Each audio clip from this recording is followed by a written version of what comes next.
Bonjour à toutes et à tous et bienvenue dans le 13e épisode de Touche pas à mon peuple, le podcast de la France Insoumise. Cette semaine, Mathilde Panot s'attaque au point politique. Elle nous parlera notamment de la reconnaissance de l'État de Palestine, de la proposition de loi pour faire entrer le droit du sol dans la Constitution, mais aussi du 1er mai comme mobilisation de masse et de classe.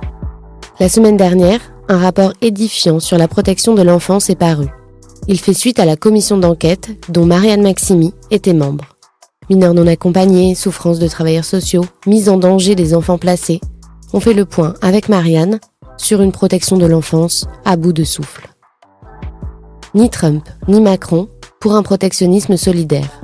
C'est Aurélie Trouvé qui nous fait un point pour tout comprendre des taxes douanières imposées par Trump et sur la position de la France Insoumise.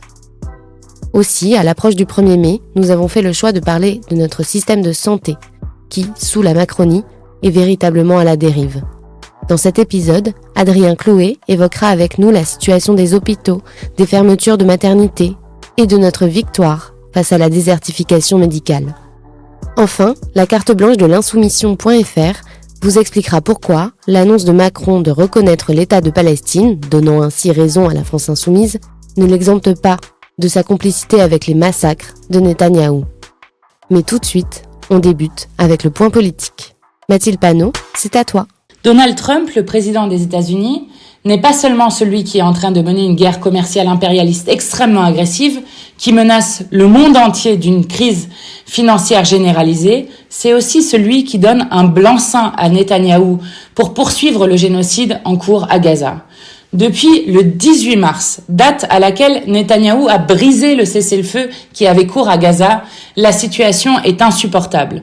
2 millions de Palestiniens sont privés d'eau, d'électricité, d'aide humanitaire et d'aide alimentaire, avec des images absolument insoutenables, comme celles qui viennent du téléphone d'un des 15 secouristes qui ont été tués par l'armée d'extrême droite de Netanyahou, alors que, justement, Israël niait avoir ciblé ces secouristes et qui, pourtant, et c'est attesté par les images, ont été directement ciblés, comme le sont les soignants, les journalistes et tous ceux qui tentent de venir en aide au peuple palestinien. Ils ont été directement ciblés au point qu'on a retrouvé les corps de ces secouristes criblés de balles, dont certains d'entre eux avaient les pieds attachés dans une fosse commune. Mais depuis le 18 mars, c'est aussi 100 enfants qui chaque jour sont tués ou mutilés à Gaza et qui rejoignent les près de 20 000 enfants qui ont été tués depuis 1 an et demi, dont la moyenne d'âge est de 5 ans. Je suis fière que mon groupe parlementaire, cette semaine, lors des questions au gouvernement, alors que Aymeric Caron posait une question, ait montré les visages de ces enfants palestiniens. D'abord parce que la principale caractéristique d'un génocide est la déshumanisation des êtres humains dont on est en train de parler et donc des Palestiniens. Je rappelle qu'au début du génocide, un des ministres de Netanyahou avait dit « Nous combattons des animaux humains en parlant des Palestiniens ». Mais surtout, nous l'avons fait parce que depuis 1 an et demi d'un génocide dénoncé par toutes les instances internationales, jamais l'Assemblée nationale n'a rendu un hommage aux enfants et d'ailleurs aux morts palestiniens par le génocide qu'est en train de commettre Netanyahou et son gouvernement. Il faudrait, si on faisait 1 minute de silence pour chaque enfant mort à Gaza, 300 heures de silence pour pouvoir rendre hommage à chacun de ces enfants. Et donc, nous sommes fiers, comme groupe parlementaire, d'avoir rendu un hommage et d'avoir rendu des visages, des noms à ces enfants qui sont sans cesse invisibilisés du débat politique et public. Et les réactions à la fois du gouvernement mais aussi de certains médias ont été absolument abjectes. Le ministre a osé répondre à la question au gouvernement du groupe parlementaire insoumis en nous accusant de souffler sur les braises de l'antisémitisme parce que nous parlions d'enfants palestiniens. Le journaliste de France Info, Gilles Bernstein, a fait preuve d'un racisme crasse lorsqu'il a dit « Les insoumis veulent politiquement s'assurer le soutien des quartiers et de la jeunesse, souvent issus de l'immigration. » Eh bien, je le redis ici, si nous posons depuis 1 an et demi chaque semaine ou presque une question au gouvernement sur Gaza, c'est d'abord parce que la France, peut et doit agir face au premier génocide filmé de toute l'histoire de l'humanité, mais c'est aussi parce qu'il ne s'agit pas ni d'être des quartiers populaires, ni d'être musulmans, quand même le dire l'extrême droite, pour être absolument frappé d'horreur par ce qui est en train de se passer à Gaza et d'ailleurs en Cisjordanie. Il suffit juste de retrouver son humanité commune, parce que oui, à Gaza, c'est notre humanité commune qui est frappée et nous continuerons évidemment le combat. Alors, en début de semaine, Emmanuel Macron était en Égypte, où il s'est rendu aux portes de Gaza et a eu, pour une fois, des mots assez forts, notamment sur les enfants palestiniens, et où il a dénoncé les frappes que reprenait Netanyahou sur l'enclave de Gaza. Et en rentrant de ce voyage en Égypte, il a dit que enfin, il pourrait reconnaître l'État de Palestine en juin. Évidemment, sous les pressions, il s'est empressé de revenir un peu sur cette annonce, mais ce serait un symbole extrêmement puissant, et un symbole puissant notamment en réponse à Donald Trump, qui ne cesse de dire qu'il faut vider l'enclave de Gaza des Palestiniens, donc faire ce qu'on appelle en droit international un nettoyage ethnique. Ce serait un symbole extrêmement puissant que de reconnaître l'État de Palestine, et nous disons: pas besoin d'attendre juin, il faut le faire d'ores et déjà maintenant. Et je rappelle qu'à de nombreuses reprises, Emmanuel Macron a fait la promesse de reconnaître l'État de Palestine, a dit que reconnaître l'État de Palestine n'était pas un tabou, qu'il le ferait à un moment où ce serait utile. Eh bien, je ne vois pas d'autre moment plus utile que maintenant, car attendre 6 mois supplémentaires, alors que nous serions pratiquement à 2 ans de génocide, est un moment qui est beaucoup trop tard par rapport aux actes que la France aurait dû poser depuis maintenant longtemps.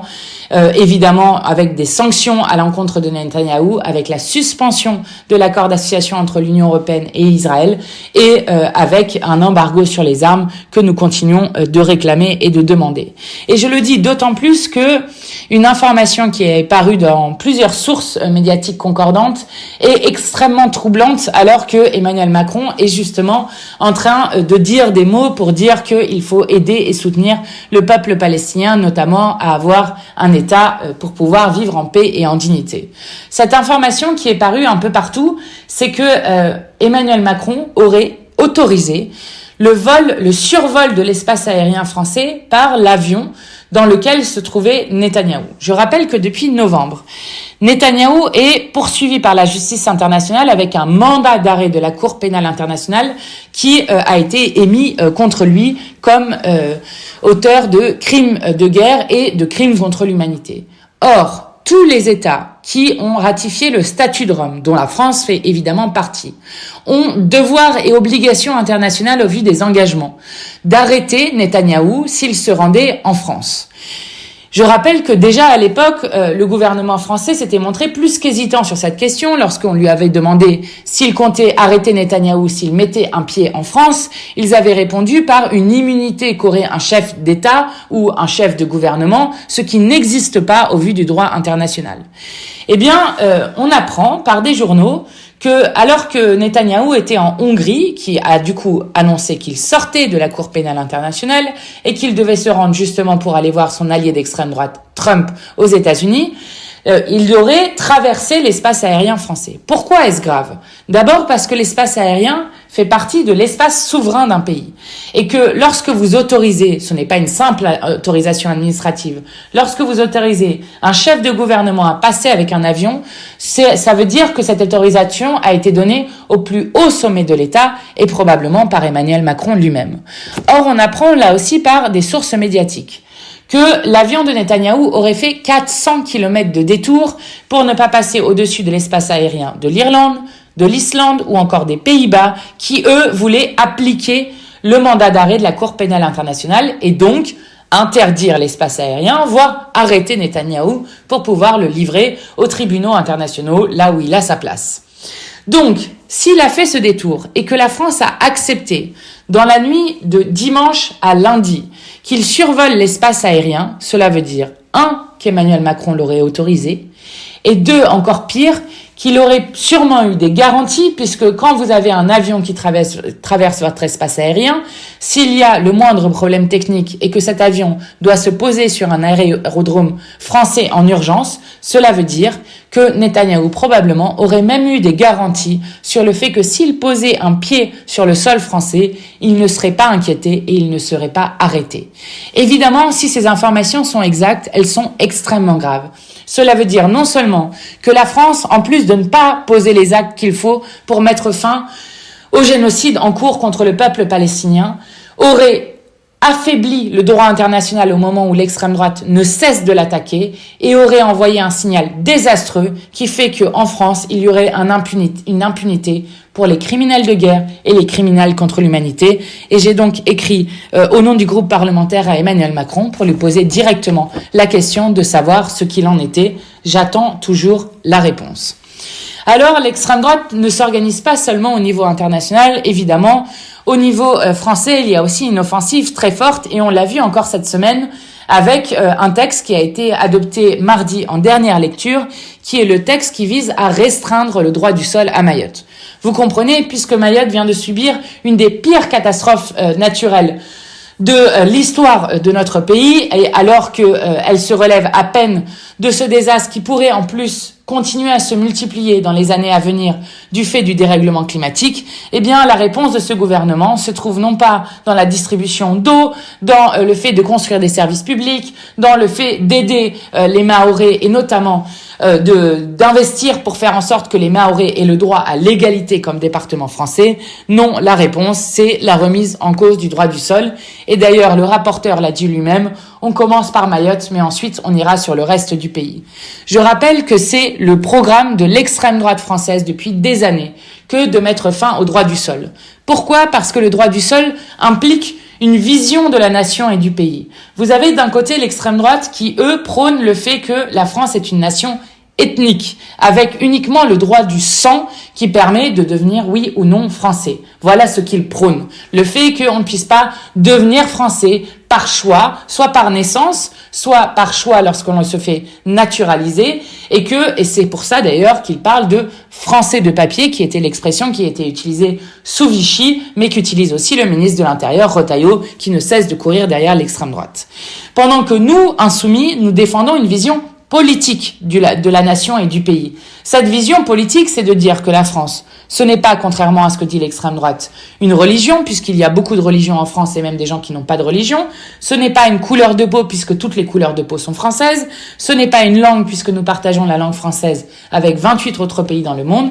Que la France est une nation politique autour d'un choix d'appartenance sur la devise républicaine, liberté, égalité, fraternité, faire France de tout bois, voilà ce que nous portons. Et le gouvernement obéit à l'extrême droite, puisque Darmanin dit le débat public doit s'ouvrir sur le droit du sol dans notre pays, que Retailleau, le ministre de l'Intérieur, dit lui qu'il est favorable à restreindre le droit du sol sur l'ensemble du territoire français. Bref, avec Mayotte, une brèche a été ouverte et elle est extrêmement dangereuse pour notre pays. Alors, puisque nous ne laisserons pas gagner l'extrême droite sur aucun terrain, ni dans la rue, ni dans les urnes, ni sur le terrain des idées, nous avons cette semaine à l'Assemblée nationale concrétisé une idée que Jean-Luc Mélenchon avait déjà développée, celle d'inscrire le droit du sol dans notre Constitution, donc dans la norme suprême française. Et donc, j'ai déposé au nom du groupe parlementaire une proposition de loi pour constitutionnaliser le droit du sol qui existe même avant la République dans notre pays, puisqu'il a été créé en France en 1515, consacré par la Révolution française, et sous toute la République, même Vichy n'avait pas réussi à l'interdire. Donc nous continuerons de nous battre contre l'idée absolument rabougrissante que se fait de notre pays l'extrême droite, et nous continuerons à porter cette idée que oui, nous pouvons faire peuple ensemble et continuer à porter l'unité du peuple français. Et je termine par vous raconter ce qui s'est passé le 6 avril dernier, puisque le 6 avril, c'était le moment où Marine Le Pen et ses amis se rassemblaient sur une place pour s'indigner de leur condamnation, alors que, je le rappelle, ils ont été tous condamnés pour un détournement de fonds publics de 4,1 millions d'euros.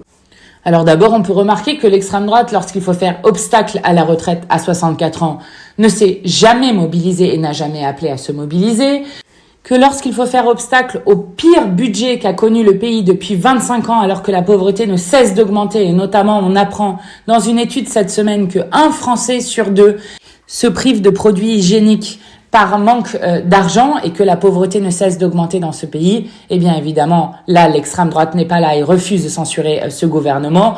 Ou lorsqu'il faut faire obstacle à des licenciements qui continuent par centaines de milliers dans ce pays, l'extrême droite ne se mobilise pas. Bref, l'extrême droite se mobilise toujours et uniquement sur ses propres intérêts personnels, ce qu'a fait l'extrême droite dimanche dernier. Alors, il y a deux bonnes nouvelles à cela.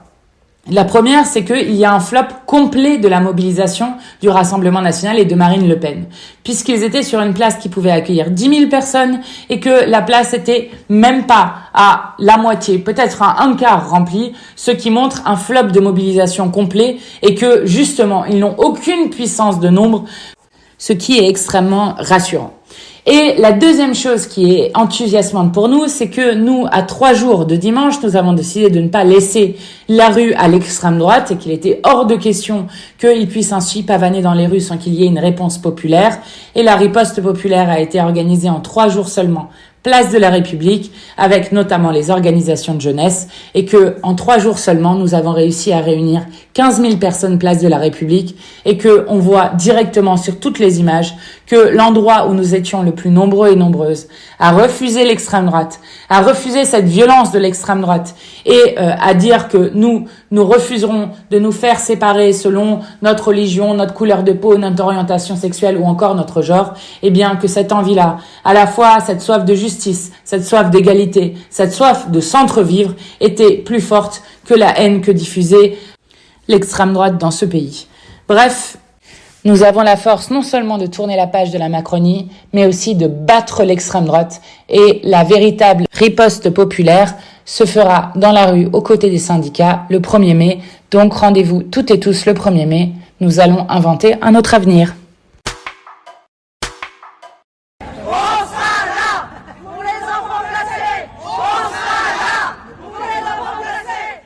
Suite à la commission d'enquête sur les manquements des politiques publiques de protection de l'enfance, un rapport a été publié la semaine dernière.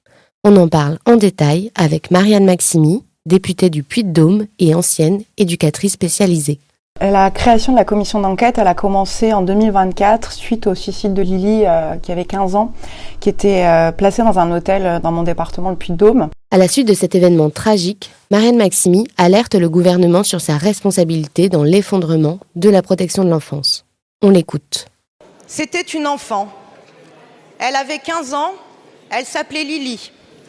La semaine dernière, elle s'est donné la mort dans sa chambre d'hôtel où elle a été placée par l'aide sociale à l'enfance. Je voudrais que notre Assemblée lui rende hommage et apporte son soutien à ses proches, aux éducateurs qui font du mieux qu'ils peuvent dans un contexte d'effondrement de la protection de l'enfance.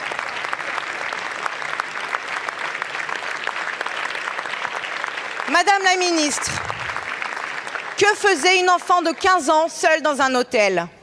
Ne me répondez pas que c'était un hôtel, pas un hôtel, mais un centre d'hébergement pour mineurs. Même conventionné avec les départements, les hôtels restent des hôtels, des lieux inadaptés pour les enfants, notamment les plus vulnérables. L'État connaissait la dangerosité de ce type de placement. Anthony, Jess, Nour, tous sont morts dans ce type d'hébergement. En 2019, l'inspection générale des affaires sociales a alerté sur les dangers bien identifiés, dont l'isolement et l'exposition au trafic et à la prostitution. En 2022, notre Assemblée a voté pour interdire les placements en hôtel, qu'il ne soit plus possible sans accompagnement éducatif renforcé. Que s'est-il passé depuis ? Rien. Le décret d'application n'est jamais paru. Une dizaine d'autres d'ailleurs, non plus. La loi de 2022 est l'une des lois les moins appliquées de tout le premier quinquennat d'Emmanuel Macron. Cette non-application dit beaucoup du mépris social qui entoure le devenir des enfants placés. Pourtant, ces enfants ont des droits. L'État lui-même a envers eux des devoirs. Quand tu casses, tu répares, nous dit le Premier ministre. Mais qui va réparer la protection de l'enfance que le gouvernement laisse s'effondrer ? Qui va réparer les familles qui n'ont pas trouvé d'aide quand elles en avaient besoin ? Qui va réparer les vies d'enfants brisées par des parcours chaotiques en protection de l'enfance ? Qui va réparer des professionnels en souffrance et à bout de souffle ? Face à une protection de l'enfance en ruine, il nous faut commencer dès maintenant à prendre des mesures fortes. Madame la ministre, quand comptez-vous interdire les placements en hôtel ? Pas les aménager ni les encadrer, les interdire. Merci beaucoup. Cette question au gouvernement date du 6 février 2024, il y a plus d'1 an. Depuis, une commission d'enquête a été mise en œuvre. Qu'en est-il aujourd'hui ? Que nous dit le rapport ? On fait le point avec Marianne Maximi. Il y a plein d'angles en fait. Il y a déjà beaucoup de rapports qui documentaient l'effondrement de la protection de l'enfance. Il y avait le Sénat qui avait travaillé dessus, notamment sur la non-application des lois de la protection de l'enfance depuis 2016-2022. Et là, le rapport évidemment a pointé en fait l'ensemble des dysfonctionnements. Donc il y a déjà effectivement le manque de place et la surcharge des différents lieux d'accueil pour les enfants en danger, les placements non exécutés qui sont en lien avec ce manque de place. Ça, c'est extrêmement grave. Et le problème, c'est qu'on n'a pas de comptages nationaux, c'est-à-dire qu'il n'y a pas... l'État est incapable de dire combien d'enfants sont en attente de placement. En fait, chaque département a des données, mais ne sont pas centralisées. Et en fait, c'est le syndicat de la magistrature qui avait fait ce travail-là. Et c'est assez partiel, mais c'est on va dire le document le plus complet qu'on ait pu avoir et qui chiffrait à plus de 3000 enfants qui attendaient au domicile, le lieu des dangers, en fait, une place en protection de l'enfance. Et il y a 18 mois, on a eu un décès d'un petit garçon dont le juge avait ordonné un placement et comme il n'y avait pas de place, il est resté au domicile de ses parents et 3 jours après, il est décédé. Donc c'est vraiment un des plus gros dysfonctionnements, c'est-à-dire qu'on est incapable d'appliquer les décisions de justice et donc de protéger les enfants. Le rapport pointe notamment de graves défaillances en termes de santé, de précarité et de mise en danger, notamment liées à l'entrée dans des réseaux de prostitution, par exemple. Exactement, il y a ceux qui sont donc soit pas protégés du tout, donc qui restent dans les lieux des dangers, donc souvent là où les parents sont maltraitants, puis il y a ceux qui sont dans des places inadaptées, comme les hôtels, qui sont pas des lieux de placement, je le redis, mais qui ont été une solution des départements pour éviter le fait que ces jeunes se retrouvent à la rue, mais qui est une solution de tous les dangers aussi, parce que souvent ce sont les situations les plus complexes qui se retrouvent dans ces hôtels, sans accompagnement éducatif, en tout cas pas suffisamment à la hauteur des besoins, et qui du coup sont en proie soit aux réseaux de prostitution effectivement qui vont recruter directement vers les lieux où sont ces mineurs, ou les trafiquants de drogue aussi, en tout cas tous les dangers que peuvent comporter la rue et les lieux inadaptés. En fait, on voit que c'est un véritable scandale à ce niveau-là, parce qu'au lieu de les protéger, on les met en danger encore plus. Parce que, ce qu'il ne faut pas oublier, c'est qu'une mesure de protection de l'enfance n'est pas seulement une mise à l'abri, une mise à l'écart. Elle suppose bien sûr un accompagnement éducatif adapté. Exactement, c'est pas juste avoir un toit sur la tête dont on parle, c'est d'avoir des gens qui prennent soin d'eux, qui les accompagnent dans tous les actes de la vie, que ce soit éducatif effectivement, donc la scolarisation, l'insertion, mais aussi la santé mentale, et puis tout simplement la vie normale en fait, c'est d'avoir des repères et des professionnels formés à ça, formés à la relation éducative, qui doivent les accompagner au quotidien. Ce que feraient normalement des parents en fait, donc c'est de la suppléance parentale, et en fait on s'est rendu compte par le biais de la commission d'enquête que beaucoup d'enfants sont dans l'aide sociale à l'enfance, mais sans en fait avoir accès à tout cet accompagnement éducatif, médico-sociaux, psy, et en fait sont mis à l'abri. Mais c'est pas ça la protection de l'enfance. La protection de l'enfance, c'est vraiment un outil pour accompagner et garantir la sécurité et l'épanouissement de ces enfants. On observe également des travailleurs sociaux qui sont responsables de cet accompagnement à bout de souffle, parce qu'ils n'ont pas les moyens de faire correctement leur métier. Alors il y a aussi des travailleurs sociaux qui font mal leur travail, comme dans plein de métiers évidemment, mais en fait ce qu'on observe aussi, pour avoir été éducatrice avant d'arriver à l'Assemblée, c'est une perte de sens énorme dans nos travails, parce qu'on s'est engagé pour accompagner, protéger des enfants, et comme on n'a pas les moyens de le faire, on travaille mal, et donc du coup il y a cette perte de sens qui est fondamentale dans le métier, un peu à l'image de l'hôpital public. Souvent moi je fais le parallèle, des soignants qui n'ont pas le temps de soigner, au bout d'un moment ils s'en vont parce que c'est pas possible, et on est dans la protection de l'enfance, c'est ça. Et puis on rajoute à ça des conditions de travail qui se dégradent par effet boule de neige, on va dire, avec par exemple, je prends souvent cet exemple, mais quand on envoie son enfant en colonie de vacances ou en périscolaire dans sa commune, il y a des textes qui disent combien d'adultes on doit avoir pour combien d'enfants sont présents. Et en protection de l'enfance, ça n'existe pas, ce qui crée des conditions de travail très dégradées pour les professionnels qui se retrouvent en surcharge d'enfants sur des groupes, et donc qui n'ont pas les moyens de faire correctement leur travail. Et à ça s'ajoutent aussi des métiers qui sont féminins, donc moins bien reconnus et moins bien rémunérés, et on estime à 30% de perte de pouvoir d'achat depuis les dernières décennies, avec pas d'augmentation de salaire, et donc c'est des métiers qui sont évidemment pas attractifs. Et quand on cumule le fait d'être mal rémunéré, peu reconnu, et en plus d'avoir pas les moyens de faire notre travail, en fait les gens ne viennent plus, et pire, ceux qui sont formés quittent cette profession. Et donc l'effet boule de neige, encore une fois, c'est recruter des personnels non formés, pas diplômés, et encore plus dangereux, des professionnels intérimaires qui créent encore plus de turnover et encore plus de déséquilibre dans les structures. Le rapport fait aussi un focus sur les mineurs non accompagnés, qu'il présente en quelque sorte comme les grands oubliés de la protection de l'enfance. On a une protection de l'enfance à deux vitesses. Alors déjà, il faut savoir que la protection de l'enfance, c'est une compétence départementale. Donc, il y a autant de politiques de protection de l'enfance qu'il y a de départements, mais il y a un point commun quand même, c'est que les mineurs non accompagnés sont considérés comme des enfants de seconde zone, ou en tout cas qui n'ont pas les mêmes droits que les autres enfants, alors que les textes sont très clairs. Peu importe où on est né et d'où on vient, on a le droit à la même protection. On est des enfants, donc les mineurs non accompagnés sont des enfants. Et on se rend compte que, par exemple, aujourd'hui, ceux qui restent dans les hôtels qui sont pourtant interdits, ce sont les mineurs non accompagnés. On se rend compte que l'accompagnement qui leur est alloué est le minimum du minimum, voire des fois franchement le néant dans plein de départements, et que aujourd'hui il y a une offensive aussi de la droite et de l'extrême droite qui s'est beaucoup intéressée à la protection de l'enfance, mais pour y développer des idées racistes, pour expliquer que si la protection de l'enfance est en danger et va aussi mal, c'est à cause des mineurs non accompagnés, ce qui est faux, mais vraiment faux, et les chiffres le démontrent. Il y a effectivement des mineurs non accompagnés, mais c'est pas eux qui saturent par exemple les pouponnières ou qui ont mis à mal le dispositif. C'est un manque d'investissement, c'est le fait que l'État se soit complètement désengagé et que les départements, dans leur diversité, ont des fois fait des choix qui ont plutôt supprimé des places pour aller faire d'autres politiques publiques plus vendeuses pour les élections que d'aller prendre soin des enfants. Donc les mineurs non accompagnés, évidemment, nous on a alerté dans le rapport pour dire qu'il fallait remettre des moyens et surtout arrêter de faire deux catégories d'enfants parce que ce sont des enfants. Ce que j'ai observé dans les différentes structures ou dans les différents départements, c'est qu'aujourd'hui, on parle plus en tant que gestionnaire, on parle plus de gestion que d'accompagnement éducatif. Ça fait partie du problème, non ? Ça fait partie du problème parce qu'on a essayé comme à l'hôpital, en fait, je trouve qu'on applique les mêmes recettes qui n'ont pas marché. C'est ça qui est assez fou quand on entend encore qu'on va nous mettre des logiciels de tarification à l'acte, par exemple, alors que ça a été catastrophique dans l'hôpital. Et ça ne sera absolument pas la solution. Pareil dans les métiers, en tant qu'éducatrice, je suis une professionnelle de la relation éducative. Je suis pas une gestionnaire et en fait, on a fait glisser de plus en plus les métiers vers de l'encadrement, vers de la gestion de structure plus que de l'accompagnement, alors qu'on a besoin de moyens humains auprès des enfants, auprès des familles aussi qu'on accompagne.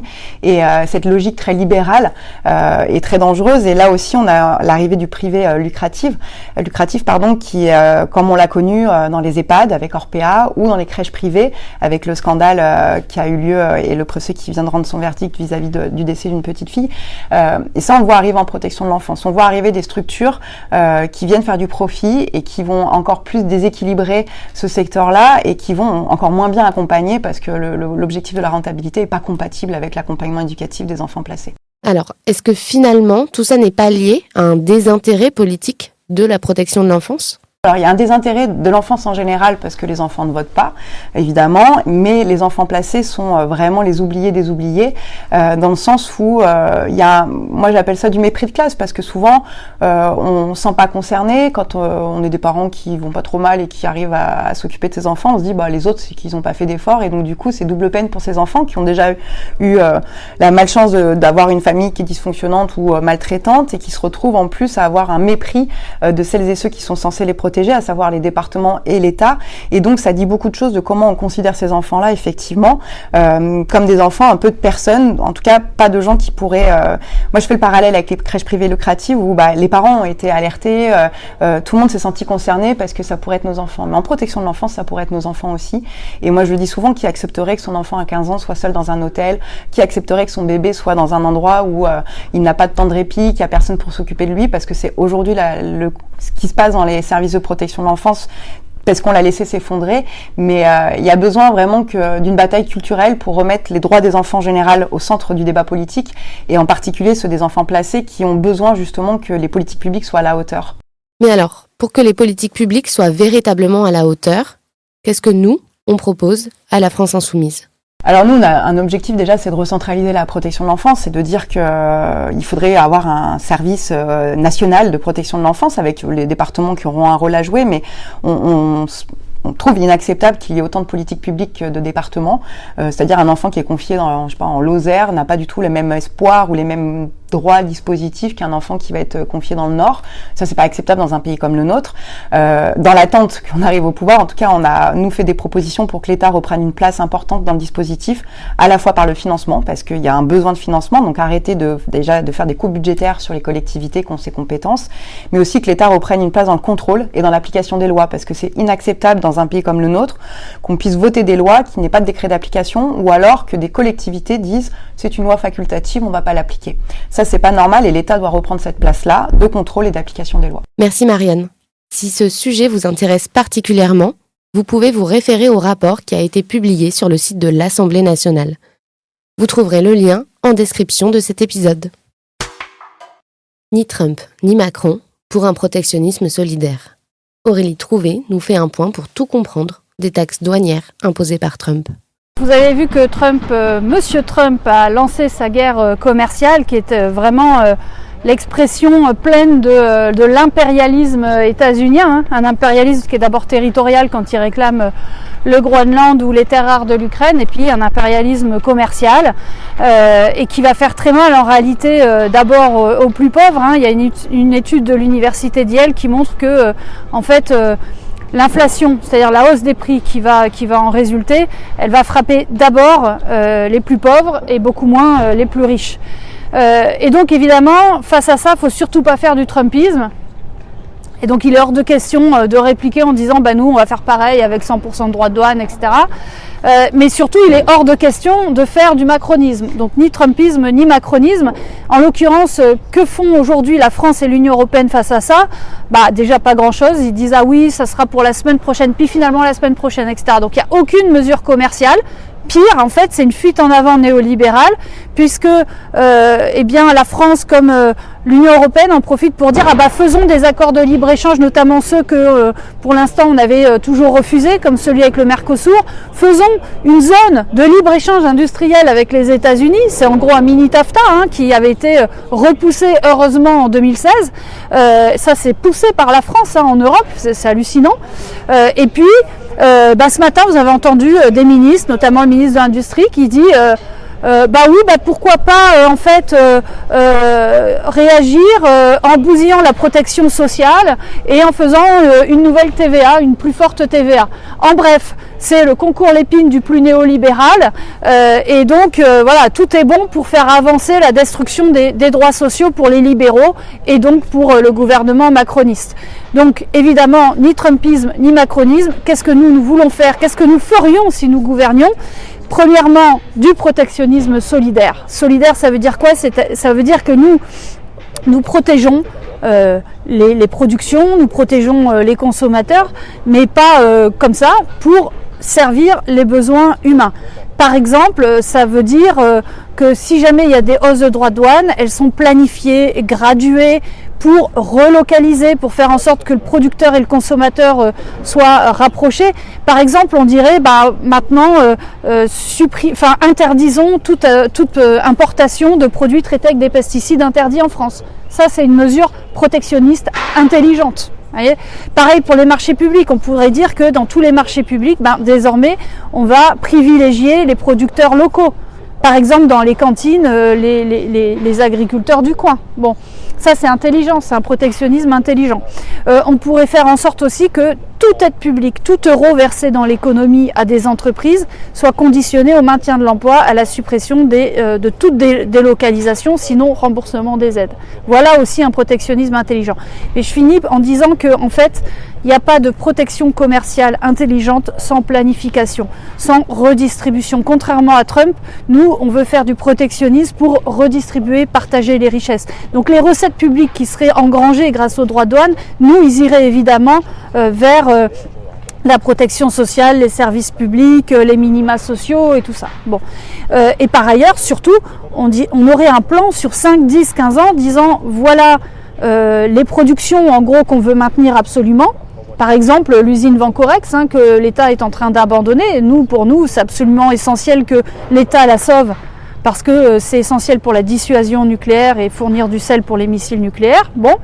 Donc, quelles sont les productions qu'on veut maintenir ? Quelles sont celles qu'on veut développer ? Mais ça va prendre un peu de temps, donc il faut des droits de douane gradués. Puis, quelles sont aussi les productions qu'on continuera à importer ? Mais dans ce cas-là, il faut aussi des accords, qu'on reconstruise des accords bilatéraux gagnant-gagnant. Et d'ailleurs, il faut en profiter pour revoir tous nos partenariats économiques, sortir de ce partenariat très atlantiste, pour aller travailler notamment avec des pays du Sud qui sont victimes de ces mesures offensives de Trump, pays du Sud avec lesquels on pourra avoir des accords sur nous on vous exporte plutôt ça, vous exportez plutôt ça, avec ce Sud global quelque part que par exemple M. Retailleau abîme beaucoup, par exemple en tapant sur le gouvernement et le pays de l'Algérie.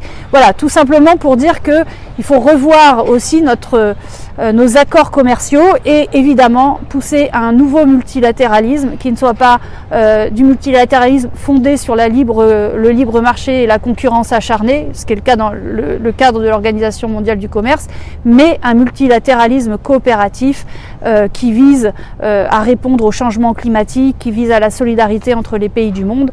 C'est ce que Keynes a fait envisager avec la charte de la Havane et c'est ce que nous devons aujourd'hui reprendre d'ailleurs à la suite et dans la lignée du mouvement altermondialiste. Le système de santé en France est à la dérive. On fait le point avec le député de la Haute-Garonne, Adrien Clouet. Une crise qui touche toutes les dimensions de l'hôpital aujourd'hui tel qu'il fonctionne. D'abord, le plus évident, c'est une pénurie qui est savamment orchestrée budgétairement. On le voit d'année après année lorsqu'on vote le budget des hôpitaux, dans le cadre de ce qu'on appelle le projet de loi de financement de la sécurité sociale, eh bien ce budget il est rogné. C'est-à-dire que par rapport aux besoins, c'est-à-dire l'évolution en âge de la population, l'inflation qui fait que tout coûte plus cher, la blouse, les médicaments, tout ça, eh bien on met moins d'argent chaque année. Et donc au final, les équipes se retrouvent à devoir faire plus de choses, avoir plus de personnes à accueillir avec moins de moyens. Ça c'est la trame de fond. Et après, sur cette trame se greffe un ensemble d'attaques encore plus insidieuses, soit contre des métiers qui sont voués à la disparition. Je pense par exemple aux IBOD, les infirmiers en bloc opératoire par exemple, qui sont évincés en tant que profession dans l'hôpital. Je pense évidemment à un ensemble de coûts cachés, l'énergie. Le prix de l'énergie évidemment se répercute sur les hôpitaux. Je pense au surcoût du médicament, c'est-à-dire le fait que tenir une pharmacie hospitalière est de plus en plus compliqué par rapport aux pénuries orchestrées par certains grands groupes qui veulent faire monter les prix et par rapport au prix même d'achat. Bref, tout cela se conjugue avec un éloignement progressif des populations par rapport à ces hôpitaux, puisqu'au fur et à mesure, on assiste à la fermeture des petites unités de soins partout dans le pays, et les gens en fait sont de plus en plus loin d'un hôpital. Même encore des régions sans hôpital. Je pense à la région Corse, qui n'a toujours pas de CHU. Donc, il y a une bataille qui doit être menée sur la question des moyens. Et cette bataille, elle pose une question peut-être encore plus importante, qui est celle du pouvoir. C'est-à-dire qu'aujourd'hui, dans l'hôpital public, les soignants n'ont que très peu de contrôle sur ce qui se passe. Ils ont très peu de contrôle pour organiser les plannings, pour attribuer l'argent, pour organiser les soins. Soit ils sont entre les mains de gestionnaires un peu technocratiques, qui remplissent des fichiers Excel et qui leur expliquent comment il faut bosser. Soit ils sont très divisés entre eux, c'est-à-dire ils croisent pas forcément leurs collègues pour avoir le temps de se poser, de faire des réunions et de préparer le planning. Soit, eh bien, ils sont pas forcément d'accord avec ce qu'on leur fait faire. Et c'est d'ailleurs pour ça qu'on finance de plus en plus dans la santé publique française à l'acte, donc tarification à l'acte, c'est-à-dire on finance l'action des soignants en disant cette action doit être payée tant, cette action doit être payée tant, en fait pour contraindre ce qu'ils font. C'est une manière de leur faire ce qu'ils ne feraient pas automatiquement si on les payait pas de cette manière-là. Donc, il y a cet ensemble de contrôles, et moi, ce qui m'a peut-être le plus frappé, c'est une visite que j'ai faite il y a 1 an et demi au CHU à Toulouse, et les soignants me disaient, finalement, paradoxalement, le moment où on a le mieux fait notre boulot, c'était pendant la crise Covid, parce qu'on n'avait aucun bed manager ou coordinateur de parcours ou administrateur extérieur qui était au-dessus de nous. On gérait comme il fallait, en lien direct avec les patientes et les patients, et on pouvait s'organiser entre nous. Et on était libre de le faire, et du coup on bossait mieux. Je pense que c'est ça, un des enjeux, c'est que l'hôpital n'est plus un espace de liberté pour les soignantes et les soignants pour faire leur métier comme ils et comme elles l'entendent. Les urgences sont un exemple criant des difficultés de l'hôpital. On a une difficulté, une embolie des urgences, c'est-à-dire que il y a une demande croissante, c'est-à-dire les gens vont de plus en plus aux urgences. Pourquoi ils y vont ? Pas que les gens aient envie d'aller aux urgences, personne s'amuse à se lever à 23h30, tiens, si j'allais ce soir aux urgences passer une bonne soirée. Le sujet, c'est que avec la difficulté d'accès à des médecins, avec la baisse de la permanence des soins, c'est-à-dire la disponibilité sur des listes de garde, on va dire, des soignants, eh bien, il y a de plus en plus de gens, il y a des millions de personnes dans le pays qui n'ont pas d'autres moyens pour accéder à un soin d'urgence lorsqu'ils ont la mauvaise idée de tomber malade ou de se blesser en dehors des heures d'ouverture. Eh bien, il faut bien être soigné. Et au fur et à mesure que vous faites reculer les médecins dans les territoires, au fur et à mesure que vous avez moins de permanence des soins, au fur et à mesure que vous n'avez plus des maisons médicales de garde, etc., eh bien, qu'est-ce qui reste d'autre que l'urgence ? Et donc, vous avez un nombre de gens qui arrivent aux urgences pour des choses de plus en plus graves, logiquement. Et donc, ils sont très nombreux et très nombreuses. Et en face, est-ce qu'on a mis les effectifs nécessaires? Bien sûr que non. L'effectif, il est gelé, il est assez stable. Et donc, vous avez là aussi une situation qui est intenable avec des soignantes et des soignants qui reçoivent de plus en plus de gens. Alors, il faut les accueillir, faire le diagnostic de ce qu'ils ont, puis ensuite gérer leur urgence relative. Et il y en a qui nous disent, mais à 3h30 du matin, il n'y a plus que des urgences, en fait. Et on ne sait pas comment trier, comment savoir qui il faut prendre en charge en premier. Et ça, c'est vraiment l'effet concret de ces politiques de réduction budgétaire. C'est que les urgences, il y a beaucoup trop de monde qui y vont, mais parce qu'ils n'ont pas d'autre choix. Et en face, il y a beaucoup trop peu de gens qui peuvent les prendre en charge. Et ça conduit même à des choses qui sont dangereuses pour les deux côtés. Dangereuses pour les soignants. Parce que quand on doit traiter des dizaines de personnes dans la nuit, et ben en fait, ça devient ingérable. Et même, c'est une difficulté psychologique. On peut se blesser sur son travail. On peut être victime d'agression aussi, parce que les gens qui attendent pendant 5 heures alors qu'ils souffrent horriblement, sont pas forcément les plus agréables en fin de soirée. Mais y compris pour le soignant qui, de bonne foi, a pris les cas vitaux. Et en fait, on arrive à la personne qui est, entre guillemets, seulement dans un état de souffrance extrême, mais sans pronostic vital engagé. Et de l'autre côté, bien sûr, c'est dangereux pour les patients. Parce que quand il y a une file d'attente de 4 personnes qui sont en danger de mort, ben, c'est pas pareil que quand il y en a 8, sur l'ordre dans lequel les personnes sont prises. Donc tout ça est un danger, une mise en danger délibérée et volontaire, puisqu'on en connaît les causes, on en connaît les mécanismes, et on sait que c'est le sous-financement chronique qui amène jusque-là. Un autre exemple, celui des maternités. Elles ont fait l'actualité cette semaine, et pour cause. Depuis une 50aine d'années, elles disparaissent. Ces fermetures de maternités ont un impact direct, avec une mise en danger sur les nouveau-nés, sur les mères. Les maternités, déjà, la moitié, vraiment, il faut avoir ce chiffre en tête, la moitié en 40 ans ont été fermées, les maternités. C'est énorme. C'est énorme, il y a très peu d'ouverture et beaucoup de fermetures. Par exemple, de 97 à 2019, c'est le dernier gros rapport qu'on a sur les taux de fermeture, il y a eu 413 fermetures, 73 ouvertures. Voilà, ça vous donne un peu le résultat. Et au final, on a un sabrage vraiment généralisé qui a comme conséquence que le nombre de femmes enceintes ou le nombre de femmes qui ont l'âge d'être enceintes, loin de maternité, progresse. C'était à peu près 300 000, il y a une trentaine d'années. 300 000 femmes habitaient à plus de 3/4 d'heure des maternités. Donc une distance qui est assez longue, c'est-à-dire que, à fortiori si on est seul, mais même en étant accompagné, c'est compliqué de prendre le volant durant les contractions, éventuellement en 3/4 d'heure, ça peut être une mise en danger, c'est-à-dire que concrètement, la femme en question peut accoucher dans la bagnole, quoi. Voilà, c'est ça le danger. Ou au bord de la route en s'arrêtant. Donc c'est vraiment un danger énorme. C'était 300 000 en 97, maintenant c'est 700 000 les femmes qui sont concernées. Et évidemment, plus vous vous éloignez du lieu d'accueil maternité, plus vous êtes en danger d'accoucher sur le chemin de maternité ou de pas réussir à y arriver et donc être prise en charge par le personnel obstétrique, sage-femme, etc. Et la conséquence de ça, elle est double. D'abord, la mortalité infantile qui remonte, la mortalité néonatale comme la mortalité dans les 28 premiers jours qui s'accroît. On était à 3,5 pour 100 000 il y a 10 ans, en 2014, donc 3,5 pour 100 000, 3,5 décès pour 100 000 naissances. Aujourd'hui, c'est 4,1. Donc, il y a eu une croissance très importante. Et cette croissance, elle contraste beaucoup avec ce qu'on voit dans d'autres pays. C'est-à-dire que la mortalité infantile, elle recule globalement en Europe, et notamment en Europe de l'Ouest. Maintenant, il faut quand même bien avoir en tête le classement. La France, c'est le 23e pays sur 27 dans l'Union européenne en termes de mortalité infantile. On est vraiment mauvais. Et on a une situation qui se dégrade à la fois parce qu'il y a de plus en plus de gamins victimes, et en plus parce que par rapport aux autres pays européens, on décroche. Donc c'est la double peine qu'on a ici. Pour le montrer rapidement, sur 1 million de naissances, ça veut dire qu'il y a un peu plus de 4000 décès. Voilà, c'est ça le chiffre qu'il faut bien mesurer dans notre pays. Et le danger qu'on a, c'est que cette politique de fermeture de maternité, en fait, c'est la conséquence des choix budgétaires que j'évoquais tout à l'heure. C'est la conséquence des choix budgétaires parce que, faute de mettre les moyens pour les maintenir, et surtout, faute de payer convenablement des professionnels de santé, beaucoup de petites maternités ont du mal à recruter et à avoir le personnel suffisant. Alors, vous avez les macronistes qui vous disent, mais regardez, puisqu'il n'y a pas de personnel, il faut les fermer. Ah non, moi je pense que le sujet, c'est d'avoir le personnel pour les maintenir ouvertes. Parce que la variable d'ajustement, du coup, ça ne devient pas le personnel disponible, ça devient la santé des femmes. Et la survie, en fait, du nouveau-né. Donc, tout ça nous rappelle qu'on est dans un pays où le suivi de santé périnatale, il est absolument insuffisant. Parce qu'il y a les maternités qui ferment, il y a un manque de personnel, on l'a évoqué. Du coup, il y a un épuisement du personnel. Lorsque vous faites un nombre d'accouchements important dans une journée, évidemment, que votre niveau de vigilance, votre degré de fatigue, il est immense à la fin de la journée, que votre attention, eh bien, elle est plus réduite, et que par ailleurs, ça met en danger aussi là où les professionnels de santé. Et puis, on néglige absolument les dimensions psychosociales. Je prends juste un exemple sur la question des jeunes mamans. On avait rendu un rapport, j'avais écrit un rapport il y a 2 ans sur le syndrome postpartum, dans le cadre de la commission affaires sociales de l'Assemblée nationale.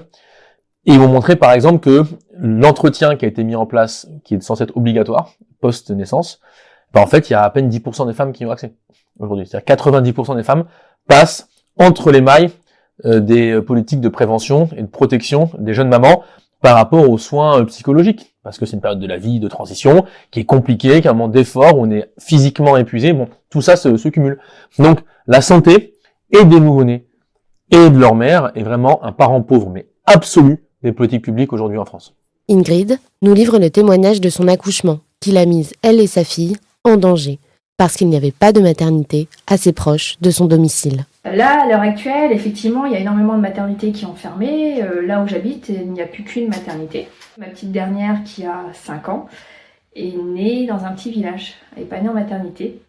En fait, j'avais le choix, soit sur la maternité du département, soit hors département. Mais j'avais 1 heure de route. Voilà. C'était ma 4e. Et en fait, ça arrivait très tôt le matin. On a fait 5 minutes de voiture. Et il fallait qu'on s'arrête, on a appelé le 15, le temps que les pompiers arrivent, le temps que le SMUR arrive. Donc on peut nous dire que les médecins du SMUR sont habitués, formés. Effectivement, ils sont formés. Mais ils sont pas à l'aise avec ça, parce que le médecin que j'ai eu du SMUR, je voyais qu'il était stressé, il s'est mis à hurler contre tout le monde, donc on a pris sur nous. J'ai pris sur moi aussi, parce que j'ai subi aussi son stress. Mais du fait qu'il était mal à l'aise, en fait, il a oublié de m'ausculter lorsqu'il arrivait. Et en fait, le col était déjà ouvert. Donc, ce qui fait que quand la petite est arrivée, rien n'était prêt. Donc, elle est arrivée dans des conditions, on va dire, un peu catastrophiques. Ce qui fait que à J2 de sa naissance, elle a eu une rectorragie. Elle a eu pendant des années des problèmes intestinaux qui fait qu'elle a été suivie par un gastropédiatre. Les gastropédiatres, il n'y en a que 2 là sur la région. Donc les dates de rendez-vous sont très espacées, très longues, il faut bien prévoir avant. Donc oui, les problématiques des maternités, ouais voilà, c'est pour tout le monde et on faut arrêter de dire et d'entendre, moi je trouve ça inadmissible que les accouchements inopinés, c'est très rare. Non, il y en a de plus en plus parce que justement, on éloigne de plus en plus les femmes des maternités et donc il y aura de plus en plus de femmes qui vont accoucher sur la route. Donc il y aura de plus en plus de femmes qui vont accoucher dans des conditions d'hygiène déplorables. Il y aura de plus en plus d'enfants qui risquent de mourir. Il y aura de plus en plus de risques hémorragiques. Donc ça, faut pas l'oublier. Que ce soit avec les urgences ou avec les maternités, on voit ici la difficulté d'accès à des médecins en général. Cela nous renvoie forcément à la question des déserts médicaux. On a obtenu une grande victoire la semaine dernière. D'où ça vient? Ça fait depuis 2022 qu'on a construit à l'Assemblée nationale un groupe de travail qui est transpartisan. Ça va de LFI, les meilleurs, jusqu'aux Républicains. Il y a quelques élus des Républicains. On s'est mis autour d'une table pour discuter, voir un peu ce qui faisait, on va dire, commun entre ces différents parlementaires. Et il y a une série de mesures, il y en a une quinzaine de mesures qui font vraiment commun et qui nous mobilisent toutes et tous pour faire reculer les déserts médicaux en France. Donc déserts dont on connaît la force, 6 millions de Françaises et de Français sans médecin traitant. On sait qu'il y a 87% du territoire qui est en sous-dotation de médecins par rapport aux besoins de la population, bon, c'est gigantesque. Exactement, c'est-à-dire que aussi bien en ruralité où il y a une distance géographique de médecins qui est très importante, des dizaines de kilomètres, que en quartier populaire, où parfois il y a des médecins pas très loin, mais qui ont une file de patients tellement importante qu'ils ne prennent plus, en fait, de nouveaux patients.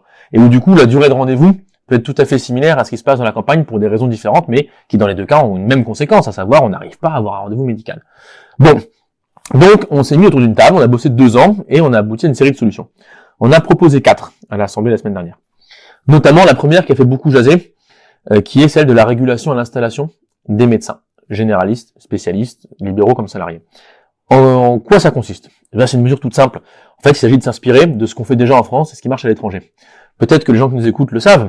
Si vous êtes sage-femme, kiné, pharmacien, pharmacienne, ben vous n'êtes pas libre de vous installer. Il y a une régulation de l'installation. Et nous, on s'est appuyé là-dessus en observant que les professions de santé que je viens de citer là voient leur répartition territoriale s'améliorer depuis plusieurs années. Depuis qu'on régule, il y a moins d'inégalités d'accès. Alors, c'est pas une solution miracle, ça veut pas dire que tout le monde a une sage-femme à côté de chez soi, mais les inégalités, elles reculent. À l'inverse, pour les médecins, les inégalités, elles progressent. C'est la seule profession de santé dont la répartition est de plus en plus inégalitaire entre départements, entre régions, entre cantons, entre villes, tout indicateur confondu, c'est de plus en plus inégalitaire. Comment on fait pour le stopper? On regarde ce qui marche pour les autres professions de santé, et puis on regarde aussi ce qui marche à l'étranger. Un pays comme l'Allemagne, par exemple, a une politique de régulation assez stricte d'ailleurs. Nous, on va pas jusque-là. Et donc, la mesure, elle est simple. Tout ce qu'on dit, c'est que on veut pas de nouvelles installations sur ces 13% du territoire, tout petits endroits. Paris-Ouest, le sud de Nice. 13% du territoire qui est bien doté. Tous les départs seront remplacés, bien sûr. Il ne s'agit pas de dégrader qui que ce soit. Mais pas de nouvelles installations. Les médecins généralistes devront s'installer ailleurs sur le territoire. Il y a eu une étude à l'université de Lille calculant combien de médecins ça concernait. Il y en a tous les ans un peu plus de 400. Des médecins juste généralistes, je ne parle pas des spécialistes. Il y a 400 généralistes qui s'installent dans des territoires qui sont surdotés. C'est-à-dire qui sont bien dotés convenablement. Avec une file d'attente moyenne de 1500 par médecin, on peut espérer avoir quasiment 1 million de personnes par an qui retrouvent un médecin traitant. Et il faut bien le dire et le rappeler. Contrairement à ce que font dire certaines corporations de mauvaise foi crasses, personne n'ira sur un territoire qu'on lui aura indiqué. Il ne s'agit pas d'avoir une administration centrale qui dit toi tu vas dans la Creuse, toi tu vas dans l'Orne, toi tu vas dans les Hautes-Pyrénées. Il s'agit de dire tout le monde est libre de s'installer partout en territoire sous-doté, donc 87% du pays. Et y compris celles et ceux qui aujourd'hui vivent dans une zone bien dotée. Les gens, ils ont le droit, ils ont la famille, ils ont peut-être les gamins, la scolarité organisée. Personne n'aura à déménager. Il n'y a aucun territoire qui est à plus d'une demi-heure de bagnole d'une zone sous-dotée.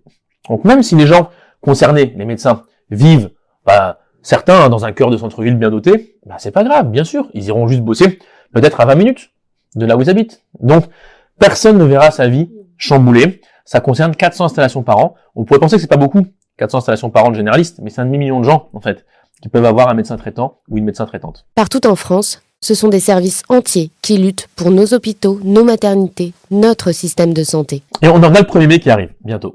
Ce 1er mai, il est important parce que c'est un moment où on va pouvoir défiler pour rappeler ce qui compte à nos yeux, à toutes et à tous. Est-ce que ce qui compte, c'est que Vincent Bolloré ait une remise sur ses amendes pour avoir fraudé? Moi, c'est pas ça qui compte dans ma vie. Ce qui compte dans ma vie, c'est qu'on ait des hôpitaux qui tournent et qui marchent. Et de rappeler que non seulement on est prêt à se battre pour ça, mais surtout que des victoires, on en remporte au quotidien. Et c'est important de se battre avec celles et ceux qui gagnent les trucs. Je prends quelques exemples. Chez moi à Toulouse. Le personnel de ménage de l'hôpital Purpan, qui est rentré en grève et qui s'est battu, a reçu une revalorisation des salaires. Elles ont réussi à gagner la bagarre. Je prends un autre exemple. Les soignantes à l'hôpital des enfants, elles luttaient pour une prime de soins intensifs. Parce qu'on considérait que c'était pas un soin intensif que de prendre en charge des gamins en hémato. Scandaleux. Eh bien, elles ont fait grève, quelques jours, elles ont gagné. On a gagné en les accompagnant. Je prends un troisième exemple et je m'arrête là. Les secrétaires médicales à l'hôpital Joseph Ducoing de Toulouse. Grand hôpital créé par des guérilleros espagnols anti-franquistes. Bon, je vous invite à regarder la page Wikipédia ou le site même de l'hôpital. C'est vraiment un hôpital modèle là-dessus. À l'hôpital Ducoing, il y a eu une grève aussi de secrétaire médical parce que elle démarrait, en fait, dans le cadre de la convention collective, elle démarrait sous le SMIC, leur salaire en premier échelon. Eh bien, pareil. On a été avec tous les collègues députés insoumis du 31, de la Haute-Garonne, financer la caisse de grève, on les a aidés à tenir, et bilan, elles ont gagné. Donc en fait, on peut se battre. Et c'est important de défiler avec celles et ceux qui se sont bagarrés, qui ont gagné, parce qu'il faut apprendre de la manière dont ils ont réussi à plier des directions hospitalières, et des gens qui nous disaient « mais ça n'existe pas, il n'y a pas d'argent magique ». En fait, quand tu fais grève, et que la direction de l'hôpital, elle a plus son plateau repas, je peux vous dire qu'elle signe l'accord pour payer convenablement les soignantes et les soignants, et c'est ça notre modèle, et c'est ça qu'on va continuer, jusqu'à évidemment le moment où on sera au pouvoir, et en plus, on remplira les caisses de ces mêmes hôpitaux. En tant que soignant, en tant qu'usager, nous vous appelons, et c'est clair, il faut se rassembler massivement le 1er mai pour soutenir toute cette fonction publique hospitalière. Et puis faire en sorte que l'argent public aille aux établissements publics, parce qu'il n'est pas normal qu'on finance les cliniques, qu'on finance toutes ces cliniques privées. Donc l'argent public doit aller au public, et je pense que le 1er mai, ça va être effectivement un grand moment où on va pouvoir dire, nous, on veut des services publics, et on veut que les Français soient soignés correctement. Alors, continuons à lutter. Rendez-vous le 1er mai, partout en France. Netanyahou autorisé à survoler la France, Macron donne raison à LFI, et Yael Braun-Pivet revient sur son soutien inconditionnel. Dans le camp présidentiel, la ligne politique vis-à-vis des massacres de Palestiniens semble doucement évoluer depuis une semaine. Yael Braun-Pivet, présidente de l'Assemblée nationale, qui avait formulé un soutien inconditionnel à Israël en 2023 et l'avait martelé sur tous les tons, est revenue sur ses propos. Sur France Inter, le 10 avril dernier, elle déclarait, je cite, « Je vois bien que j'ai eu tort de choisir ce mot. » Fin de citation. À l'époque, seul LFI avait refusé de se lever dans l'hémicycle de l'Assemblée nationale. Souvenez-vous, lorsque Braun-Pivet formulait ce fameux soutien inconditionnel. Les Insoumis, comme les juristes en droit international, avaient bien conscience du cycle historique de violence d'Israël contre Gaza, de ses occupations illégales, de ses massacres permanents. Ils appelaient au cessez-le-feu et à suivre, seul contre tous, l'unique boussole du droit international. Le pire pour les Palestiniens était à venir. Les Insoumis avaient, malheureusement, vu juste. Ce revirement de Yael Braun-Pivet est notable. Cependant, il n'effacera pas bien d'autres actes et de paroles qui ont fait tant de ravages. La sanction maximale possible pour un député, infligée à l'insoumis Sébastien Delogu par Braun-Pivet, parce qu'il avait simplement brandi un drapeau palestinien dans l'hémicycle. Cette semaine encore, sa volonté de sanctionner l'ensemble du groupe parlementaire de LFI pour avoir brandi dans l'hémicycle des photos d'enfants palestiniens massacrés par l'armée génocidaire de Netanyahou. Et aussi sa terrible phrase « Rien ne doit empêcher Israël de se défendre », disait-elle. Une autre volte-face cette semaine, et rien ne dit que la girouette ne rechange pas de sens, c'est celui d'Emmanuel Macron. En visite en Égypte, donc à proximité de la bande de Gaza, Macron a annoncé une possible reconnaissance de l'État de Palestine, en juin par la France. Il y a un peu moins d'un an encore, il temporisait, affirmant pourtant qu'une telle reconnaissance n'était, entre guillemets, pas un tabou pour la France. Et qu'il fallait attendre, guillemets, donc citation, le moment utile, un moment utile. Mais quel autre moment utile que celui où un génocide est en cours et où des Palestiniens se font massacrer? Que la France reconnaisse l'État de Palestine, Macron le sait pertinemment. Cela aurait une importance capitale, parce que ce serait le premier pays du G7 à le faire, parce que la France est la deuxième puissance européenne, parce que ça réinscrirait la France dans sa tradition diplomatique gaulo-mitterrandienne, parce que ça aurait très probablement un effet boule de neige pour d'autres pays, etc., etc. Pourquoi Macron n'a-t-il pas emboîté le pas à l'Irlande, à la Norvège et à l'Espagne en mai 2024, qui avait annoncé à ce moment-là reconnaître l'État de Palestine? Et à ce jour, est-ce que vous connaissez ce chiffre? On est à près de 150 pays dans le monde qui reconnaissent l'État de Palestine. Et je rappelle, aucun du G7 des plus grandes puissances économiques du monde. Jean-Luc Mélenchon a déclaré, donc suite à la déclaration de Braun-Pivet et de Macron, il déclarait, je cite, « 1 an et 6 mois après les filles, ces gens comprennent enfin que la solution politique est la seule possible. Pour cela, il faut être non aligné.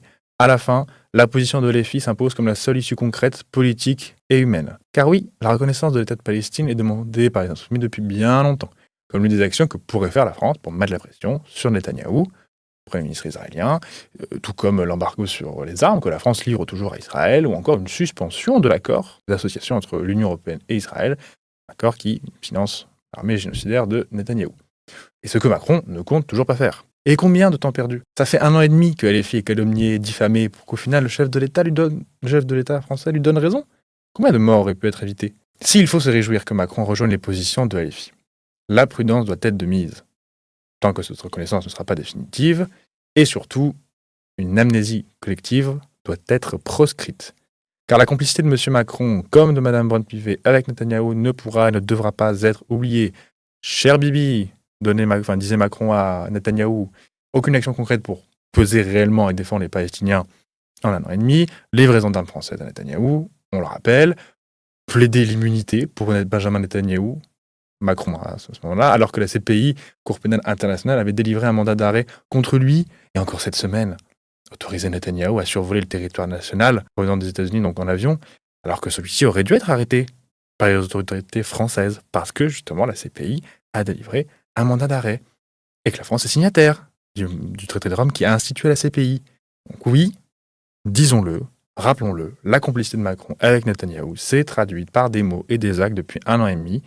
Elle ne doit pas être oubliée. Prudence, prudence. Et les voix de la paix doivent se faire entendre dans notre pays. Alors que des massacres de Palestiniens continuent à Gaza, le 1er mai, le rendez-vous est donné partout en France pour la paix, contre la guerre sociale, contre l'oligarchie et son outil, l'extrême droite, pour une vie digne pour chacun. À ce titre, LFI appelle à des marches partout dans le pays, aux côtés des syndicats. J'ai envie de conclure ainsi tous dans la rue, le 1er mai, partout en France. Et c'est déjà la fin de ce 13e épisode de votre podcast préféré, Touche pas à mon peuple. Pour celles et ceux qui ne l'auraient pas encore fait, n'hésitez pas à vous y abonner pour ne rater aucun épisode. Vous pouvez nous écouter sur Spotify, YouTube, Deezer, Podcast Addict ou encore Amazon Music. Je vous invite aussi à partager cet épisode auprès de vos proches et de nous faire vos retours. On vous lit toujours avec attention et on vous remercie pour tous vos commentaires positifs. N'hésitez pas à proposer vous aussi des sujets qui vous tiennent à cœur. On les notera tous, car on essaie de toujours faire mieux. Et je vous souhaite une très belle semaine. Une semaine de lutte, de bataille victorieuse, mais aussi de préparation pour que ce 1er mai prochain soit une véritable mobilisation de masse et de classe. Et on se retrouve très vite pour un nouvel épisode. J'ai déjà hâte de vous retrouver.